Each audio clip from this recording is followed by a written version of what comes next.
Emlandweni yonke ehlala ikhulunywa ngamaskandi, ivezwe ko-Facebook, ivezwe ko-YouTube, ivezwe ko-TikTok. Into engiyithanda kakhulu ngayo, into abayikhulume yiyo le evelile,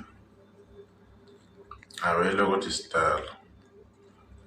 Le yokuthi uKhuzani usenamamiliyoni amangaki, hhayi abayilokothi, cause bayazi ukuthi izokhuluma okuphikisanayo nabo.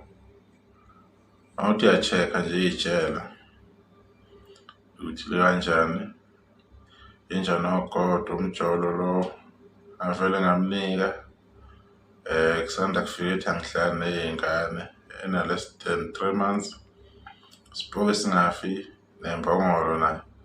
Yizo zonke iy'ngoma ezisanda kufika.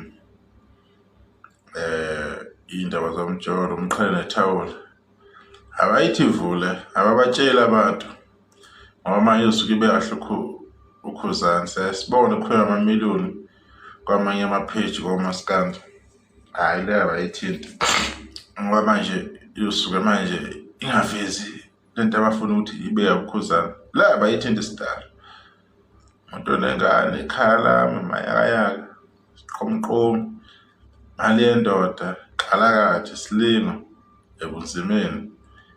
Zonke nje lezi abayikhulumi. Ubhuti wabantu sengingangawe, ngome njengoswayini, exovizwe, ucwensa nebhova, mali yaxabanisa, alibuli icala. Kube u-music video laphana, isilingo, thi ngikhule kanzima, utsotsi. Abayizikhuluma isidalo lezi. Lezi abayithinta. Iy'ngoma ey'ngaka uKhuzani asebenze kuzo, esebenza kanzima. Ezinye zo-5 years ago enza le mgelingo ngoKhuzani yokuthi enze kahle. Isilingo naso 5 years ago. So bese understand ukuthi kulo msebenzi wamaskandi ubuxoki buhamba kanjani.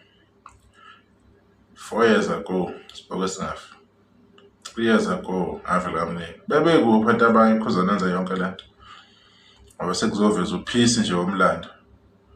So siya-understand ukuthi kulukhuni ukwamukela ukuvuma ukuthi kunento ekanje eyenzakalayo.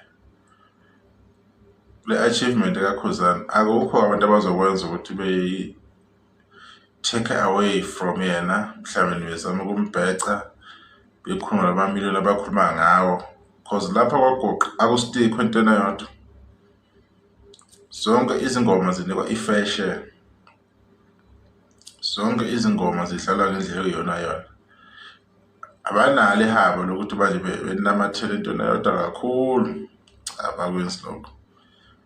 Zonke iy'ngoma zabo bazinika uthando olufanayo njengoba nibona-ke la.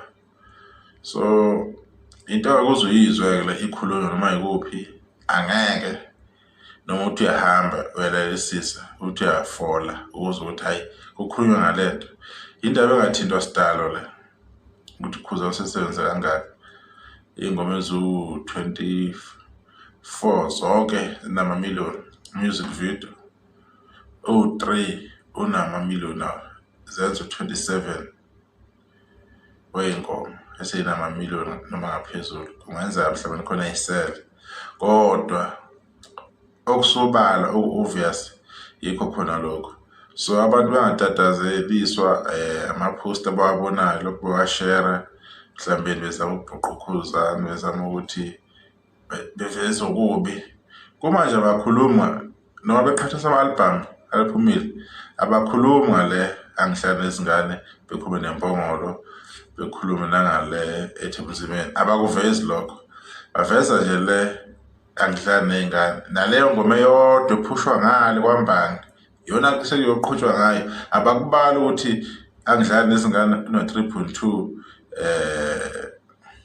kube ile iMbongolo ena-2.7. Lokho abakhulumi ngakho ukuthi awufokhasanga engomeni eyodwa. Abantu bayaphusha both side, abakukhulumi lokho.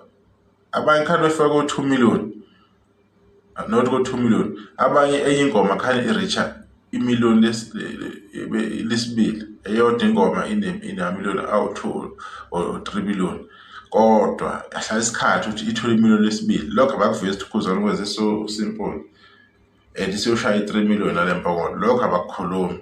So just understand ukuthi i-propaganda isebenza kanjani, i-narrative iphushwa kanjani eSouth Africa. Lokho sikwazi kahle mhlophe ukuthi khona omunye umfana ofuna ukuthwesa kwabanye abafana kuthiwa hayi lo mfana uyena yena. So siya-understanda lokho. uKhuzani kuningi asazoku-achieve, kuningi asek-achievile, usazokwenza kangcono nje, abantu basazophola kakhulu nje, akukho kumele bekujahe. So injalo indaba.